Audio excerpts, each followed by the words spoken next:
आशिर को इस बात का यकीन हो चुका है कि उसकी बीवी उसके साथ काफ़ी ज़्यादा मुखलिस है और वो किसी भी तरह से उसको खोना नहीं चाहती, जिसकी वजह से दिन रात एक करके वो अपने शोहर के लिए हर बात उसकी मानने की कोशिश कर रही है ताकि घर के सारे मामलात बने रहे। लेकिन अब उसका साथ देने के लिए आ चुकी है उसकी बहन या नाया, यानी कि वाकई में बहनों वाला किरदार अदा कर रही है वो। और ये इसको बताना चाहती है कि वो उससे वाक़ई में बहुत ज़्यादा प्यार करती है और इसको समझाने की कोशिश में लगी है कि देखो तुम अकेली नहीं हो, मैं तुम्हारे साथ हूँ और मैं तुम्हारा हमेशा हमेशा साथ दूँगी। आगे से इशल कहती है कि आखिर हुआ क्या है? तुम मुझे सच-सच बताओ कि तुम्हारे दिल में क्या बात है? जिसको सुनकर वो कहती है कि मैं तुमसे सिर्फ़ इतना कहना चाहती हूँ कि तुम मेरी बहन की सारी चालाकियों से बच के रहना, क्योंकि उसके साथ उससे बचना काफ़ी ज़्यादा मुश्किल है। और मैं बस यही चाहती हूँ कि उससे बच के रहा जाए, क्योंकि वो किसी की सगी नहीं, वो है तो मेरी बहन, लेकिन मुझसे ही हसद की आग में इतनी आगे गुज़र जाएगी कि कुछ भी कर देगी। तो इसलिए मुझे किसी पे कोई यकीन नहीं है और तुम भी किसी पे यकीन मत करना।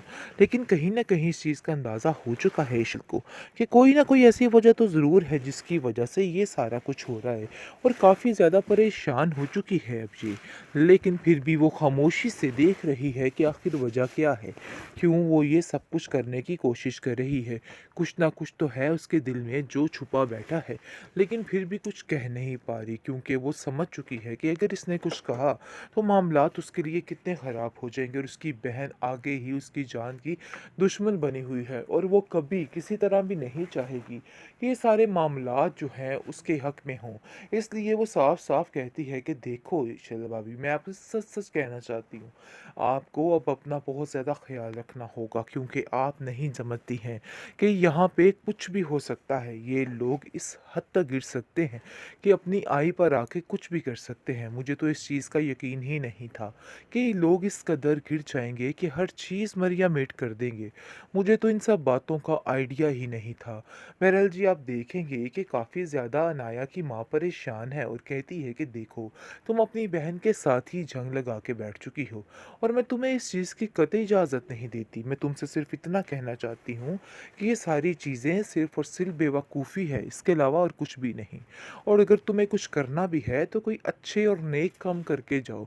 देखो, ये सारी चीज़ें तुम्हें सिर्फ़ तकलीफ़ देंगी और तुम्हारी बहन को भी। लेकिन शायद तुम्हें इन सब बातों की समझ ही नहीं आ पा रही और तुम मेरी हर बात को गलत ही समझ रही हो। लेकिन जी, अनाया भी साफ-साफ अपनी माँ से कह देती है कि आप नहीं समझ रही कि आपकी बेटी इस घर में क्या करना चाह रही है और किस तरीके से सब पर हुक्मदराज़ी चला के हर चीज़ से पीछे हट रही है। लेकिन इशब भी अब मैदान में आ चुकी है। अब बहुत जल्द इसका ऐसा सफाया करेगी कि ये काफ़ी ज़्यादा हैरान हो जाएगी। अब इशल की चालों को बड़े अच्छे तरीके से समझ चुकी है ये लड़की, क्योंकि आयज़ा से बड़ा चालबाज़ तो कोई नहीं था और वो अपने बराबर किसी को भी नहीं आने दे सकती। जिसकी वजह से इंतज़ार कर रही है कि अरे भई, क्या ये मामलात हैं और किस तरीके से इसको सुलझाना चाहिए, और काफ़ी परेशान भी नज़र आ रही है। लेकिन उसने भी ठान लिया है कि अब वो जो कुछ करेगी सिर्फ़ और सिर्फ़ एक महज़ और तमाशा और इन लोगों का ऐसा हाल करेगी कि ये लोग याद रखेंगे।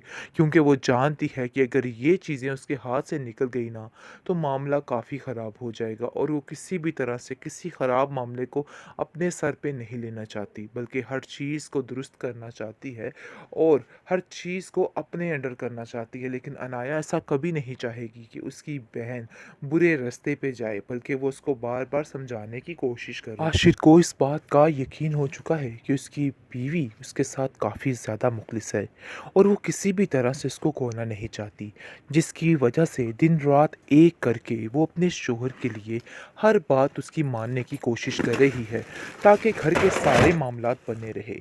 लेकिन अब उसका साथ देने के लिए आ चुकी है उसकी बहन या नाया, यानी कि वाकई में बहनों वाला किरदार अदा कर रही है वो।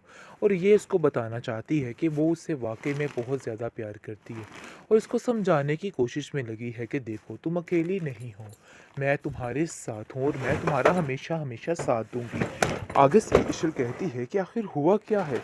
तुम मुझे सच सच बताओ कि तुम्हारे दिल में क्या बात है? जिसको सुनकर वो कहती है कि मैं तुमसे सिर्फ इतना कहना चाहती हूँ कि तुम मेरी बहन की सारी चालाकियों से बच के रहना, क्योंकि उसके साथ बचना, उससे बचना काफ़ी ज़्यादा मुश्किल है। और मैं बस यही चाहती हूँ कि उससे बच के रहा जाए, क्योंकि वो किसी की सगी नहीं, वो है तो मेरी बहन, लेकिन मुझसे ही हसद की आग में इतनी आगे गुजर जाएगी कि कुछ भी कर देगी। तो इसलिए मुझे किसी पे कोई यकीन नहीं है, और तुम भी किसी पे यकीन मत करना। लेकिन कहीं ना कहीं इस चीज़ का अंदाज़ा हो चुका है ईशल को, कि कोई ना कोई ऐसी वजह तो ज़रूर है जिसकी वजह से ये सारा कुछ हो रहा है, और काफ़ी ज़्यादा परेशान हो चुकी है अब ये। लेकिन फिर भी वो खामोशी से देख रही है कि आखिर वजह क्या है, क्यों वो ये सब कुछ करने की कोशिश कर रही है। कुछ ना कुछ तो है उसके दिल में जो छुपा बैठा है, लेकिन फिर भी कुछ कह नहीं पा रही, क्योंकि वो समझ चुकी है कि अगर इसने कुछ कहा तो मामलात उसके लिए कितने ख़राब हो जाएंगे, और उसकी बहन आगे ही उसकी जान की दुश्मन बनी हुई है, और वो कभी किसी तरह भी नहीं चाहेगी कि ये सारे मामलात जो हैं उसके हक में हों। इसलिए वो साफ साफ कहती है कि देखो शैला भाभी, मैं आपसे सच सच कहना चाहती हूँ, आपको अब अपना बहुत ज़्यादा ख्याल रखना होगा, क्योंकि आप नहीं समझती हैं कि यहाँ पे कुछ भी हो सकता है। ये लोग इस हद तक गिर सकते हैं कि अपनी आई पर आके कुछ भी कर सकते हैं। मुझे तो इस चीज़ का यकीन ही नहीं था कि लोग इस कदर गिर जाएंगे कि हर चीज़ मरिया मेट कर देंगे। मुझे तो इन सब बातों का आइडिया ही नहीं था। बहरहाल जी, आप देखेंगे कि काफ़ी ज़्यादा अनाया की माँ परेशान है, और कहती है कि देखो, तुम अपनी बहन के साथ ही जंग लगा के बैठ चुकी हो, और मैं तुम्हें इस चीज़ की कतई इजाज़त नहीं देती। मैं तुमसे सिर्फ इतना कहना चाहती हूँ कि ये सारी चीज़ें सिर्फ और सिर्फ बेवकूफ़ी है, इसके अलावा और कुछ भी नहीं। और अगर तुम्हें कुछ करना भी है तो कोई अच्छे और नेक काम करके जाओ। देखो, ये सारी चीज़ें तुम्हें सिर्फ तकलीफ़ देंगी, और तुम्हारी बहन को भी। लेकिन शायद तुम्हें इन सब बातों की समझ ही नहीं आ पा रही, और तुम मेरी हर बात को गलत ही समझ रही हो।